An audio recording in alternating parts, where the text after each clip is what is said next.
This clip from Symphony pretty much highlights everything I've seen in Warzone over the last couple of weeks, to a point where the number of cheaters in the game is so high that it's almost unplayable.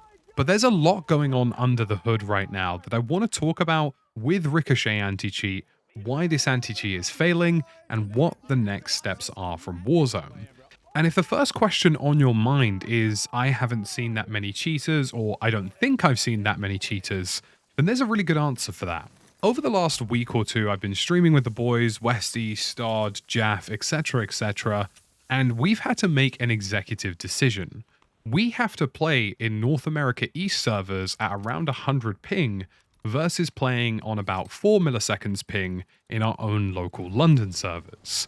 And the reason for that is because we have been inundated with a huge number of cheaters. And I want to specify, I'm not talking about, one hacker or two hackers every stream. I'm talking every single game or every other game we have run into an extremely obvious cheater. People who are very obviously wall hacking or very obviously aimbotting. And some of them have recently been getting banned live during our games, but there have been so many more. And these are just the ones we have noticed, meaning that for every single obvious one, chances are there are going to be a handful that we haven't. And we even had an instance the other day where our first game on had a cheater inside it, and 3 people got banned in that match. And to specify, absolutely nobody in that entire playgroup has been shadow banned. So these are just regular public lobbies in Europe. And if you're thinking to yourself that this experience sounds familiar or doesn't sound familiar at all, there are lots of reasons behind it. And it has to do with skill-based matchmaking, the region we're playing in, and also if you're a keyboard and mouse player. And I can't believe I'm saying this, but yes, as I will explain, if you play on keyboard and mouse, there is an extremely high chance that you are going to run into a large number of cheaters in Warzone. So the first issue relates to skill-based matchmaking, and it's been cranked so incredibly high and so strict recently that higher bracket players above 1 KD, because pretty much anybody above a 1 KD is considered to be very good in Call of Duty, the average is about 0.8, are basically being thrown into lobbies with cheaters because, of course, cheaters naturally have higher statistics like KD, like movement, like kills, that put them into higher SBMM brackets. But for Europe specifically, there is effectively no escape from cheaters, and the reason why is down to the peak hours in Europe and the peak hours abroad. The overwhelming majority of cheaters we have run into so far appear to be from China. I'm going to say about 80 to 90% of the people we've run into who are cheating obviously in the game are playing from China via VPN into European servers. And even more crazily about this, we're actually seeing Chinese cheat providers advertising their cheats in-game text chat in European servers, because our midday, which is around when about we stream, is peak evening hours for players over in China. And again, the game is not licensed in China. They shouldn't actually be able to play it from that country or region, generally speaking, but a lot of them are VPNing into Europe to do so. And for those of you who think this sounds a little bit familiar, if you're in North America, you guys tend to get the vast majority of Korean players who tend to VPN over to America to avoid cheaters in their own region. So for us, during the hours we stream, we're seeing a huge influx of players out of region cheating in European servers, and even going as far as to advertise cheats in our servers, which just goes to show how many people have VPN'd over from those regions in order to play in Europe. The fact that they feel confident that they'll get sales from doing that is already a major red flag as to the number of out-of-region players who are playing Warzone. And as those peak hours slowly dissipate and it starts to hit midnight, 1 o'clock, 2 o'clock in the morning over in that region, you then get the localized European cheaters who are coming home from work or coming home from school, and they log on and they do the same thing. So it's pretty much incessant throughout the entire day.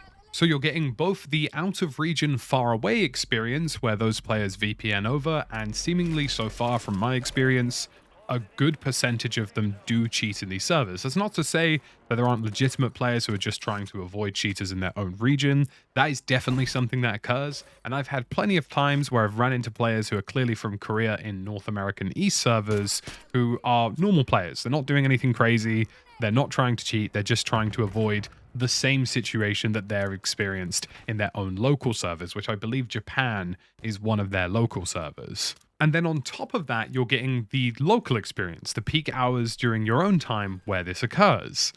And this is where things get incredibly interesting, because if you are somebody who plays on PC, or even somebody who plays on console, it's genuinely worth knowing this. Now, from my experience, when we play with Stod and Westy, who are keyboard and mouse players, we run into an extremely high quantity of cheaters in Europe when we play with them, meaning a mixed input matchmaking has occurred. Me and Jaff are on controller, they're on keyboard and mouse. The second those two go offline and we play in Europe again on exclusively controllers, the number of obvious cheaters we run into practically disappears. This number completely collapses, and there are far less of them in controller-only matchmaking.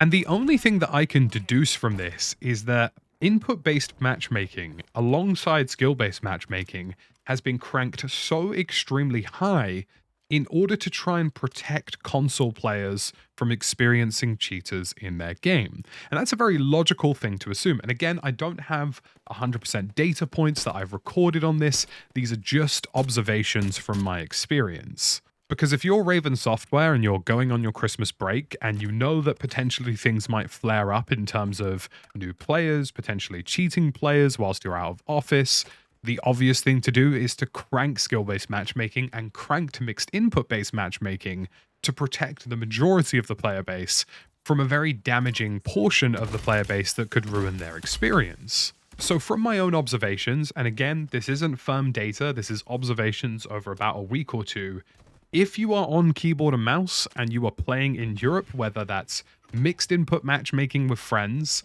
or by yourself, you are going to experience the vast majority of cheaters in Warzone. If you are controller only, the odds of you experiencing cheaters in Warzone is substantially lower. I'm not saying that you won't see any, but it is substantially lower, because you primarily get the majority of console players in your matchmaking pool, and the vast majority of keyboard and mouse players tend to be centralized to mixed matchmaking pools or independent matchmaking pools. And I do want to reiterate just how much of an issue this is. If I want to play with my friends on keyboard and mouse right now in Europe around midday, so I'm not even talking about peak hours where arguably it could be worse, we physically can't play in Europe. We've been very open and transparent with our audiences that we're using very standardized VPNs. We aren't using any kind of sort of geo-fenced VPN, things like ExpressVPN and NordVPN, to just put ourselves in New York so that we don't have to run into a cheater every other game. It has absolutely nothing to do with circumventing skill-based matchmaking, and I personally don't really care about playing in sweaty lobbies anymore because it's just what I expect every day. But rather, it's about getting away from the sheer number and volume of cheaters that we've experienced in Europe pretty much every single day over the winter break. Now, mentioning the winter break, this could be the number one reason for why things have gotten so rough. There potentially has only been skeletal crews in office handling just general server maintenance, and that's understandable. Nobody's saying that developers shouldn't have time off over the winter period. But it does worry me that Ricochet Anti-Cheat at this point just fails in basic automation of catching cheaters. We've had a few instances where it has instantly banned somebody who it's obviously detected as cheating, but there have been a lot of instances where I'm seeing players aimbot people, or the guy in Symphony's clip who's literally spinning on a spot, shooting players across the entire map and instantly downing them with one of the weakest, lowest bullet velocity weapons in the game. And to me, it feels as though the telemetry of the game, so the data that it uses to catch cheaters, isn't working, or just isn't doing its job. It's so inherently obvious that if somebody gets 100% headshots from 400 meters away with an MCW, that they're cheating. And basic anti-cheat automation, where statistical anomalies are not at the bare minimum being shadow banned to be investigated first, is really peculiar to me. Because there has been a shadow ban wave in Call of Duty. At the start of the release of Warzone, people were getting shadow banned constantly, myself included. But for whatever reason, players who are very blatantly cheating seemingly slip through the net. And if I'm being perfectly frank, I've made so many videos talking about how Ricochet Anti-Cheat works, what it's trying to achieve, and whether or not it's working or not working, that I've really genuinely gotten to a point where I feel it just doesn't work at all. Like, full stop, it does about 20 to 30% of the job we actually expect it to do as an anti-cheat. And it's really worrying to me, and I think it speaks to a failure of the anti-cheat, that whenever the developers go on holiday, the game just becomes a mess. Or whenever the developers don't put up regular updates, the game is just riddled and infested with them. Because that to me speaks as though basic statistical automation, basic statistical understanding is not working properly, and it's not catching obvious players. And you might be wondering, well, what is the solution? And to me, there's only one thing left that Call of Duty can do. And honestly, at this point, despite it being controversial, I think it's the only thing that would be effective in stopping the problems that Warzone's experiencing, and that's developing a Kernel Zero anti-cheat. Now, you might be wondering, what the hell am I talking about? What's a Kernel Zero anti-cheat? Isn't Ricochet already a kernel level anti-cheat? And the answer is yes, it is a kernel level anti-cheat, but they work a little bit differently. Now, there are 100% controversial elements to what I'm about to explain here that we will get into more detail, but to explain how it works, Call of Duty's anti-cheat works at what's known as a kernel level. And you can think of a kernel as effectively the core of your computer, how it operates and how it accesses things, scans things, reports things, so on and so forth. But within the kernel, there are different layers. There's a ring 0, a ring 1, a ring 2, and a ring 3. And the closest you are to 0, the more access you have to the overall computer in terms of the data that's going in and out of the system, and the further out you are, the less privileged access you have to the system. So for example, when you install a regular application, that tends to go to ring 3. If you install a device driver, those tend to go to ring 1 or ring 2. And ring 0 is effectively unlimited access to see what's going on your computer. And generally speaking, anti-cheats like Easy Anti-Cheat, Battle Eye, or Ricochet Anti-Cheat sometimes operate in and around the 1 to 3 range. But there's one exception to that rule, and that is Vanguard's anti-cheat for Valorant, which operates at ring 0, meaning that whenever you turn on your PC, Vanguard's anti-cheat is always running.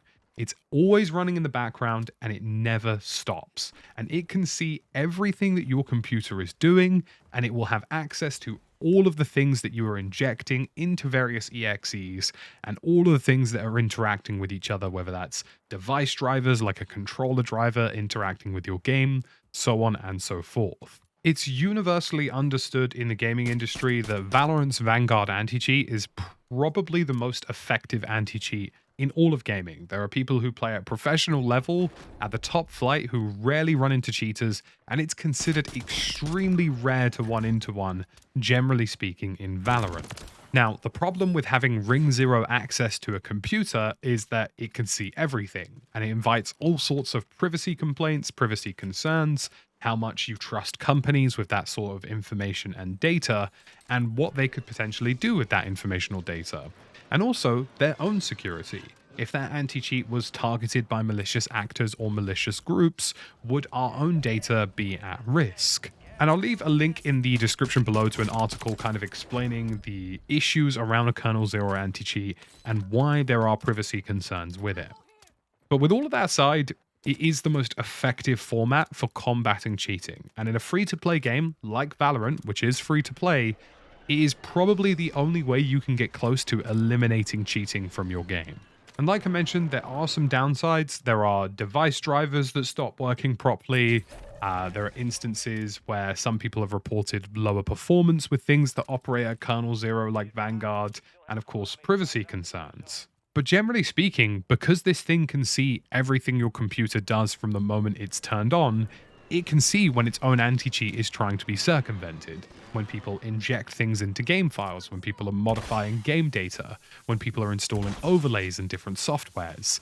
It can pretty much obliterate all of that because it knows what's happening in all instances of when your PC is turned on, and there is very little to very few ways to get around that.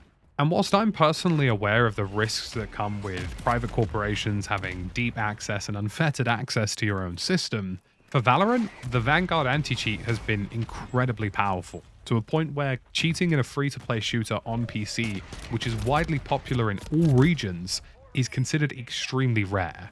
whereas in Call of Duty it is considered common. I'm really interested to see your thoughts and feelings on this in the comment section below, so let me know what you're thinking.